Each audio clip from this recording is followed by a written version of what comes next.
Осы жексенбіде аудан және облыстық маңызы бар қала әкімдерінің тікелей сайлауы өткізіледі. Пилоттық өңірлер тізбесіне Бөкей Ордасы, Қаратөбе және Тасқала аудандары енгізілген еді.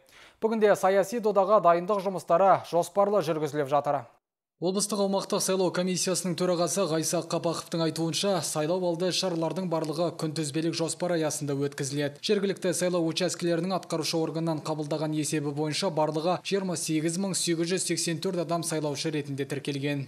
Бөкей ауданы бойынша 9141 адам, Казталовка ауданы Қаратөбе ауданы бойынша 8780 адам, Тасқала ауданы бойынша 10963 адам. Осы кісілер қазір сайлаушылар тізіміне кірді.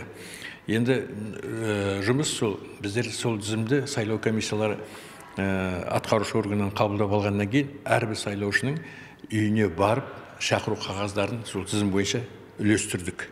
Саяси доданы ашық, жария әрі әділ ұйымдастырып өткізу ортақ міндет. Байқаушылар мен кандидаттардың сенімді өкілдерінің құқығы толық ескеріледі. Барлық деңгейдегі сайлау комиссиясы мүшелеріне зор жауапкершілік жүктеледі. Олардың сауатын арттыру бағытында ауқымды іс-шаралар атқарылды. Біріншіден оқыттық, екіншіден тестирование өткіздік.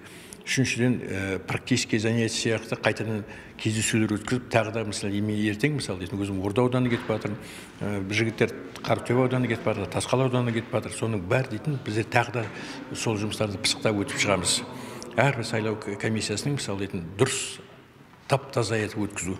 Сағат 6-дан бастап 8-ге шейін бүкіл заң бойынша бекітілген бағыттар бойынша сайлау комиссиясы жұмыс істеу керек. Комиссия мүшелері үш ауданның тұрғындарын сайлауға белсене қатысуға шақырды. Ернұр Күнәма, Әділбек Исақов, Әлихан Есқазиев, Ақжайық ақпарат.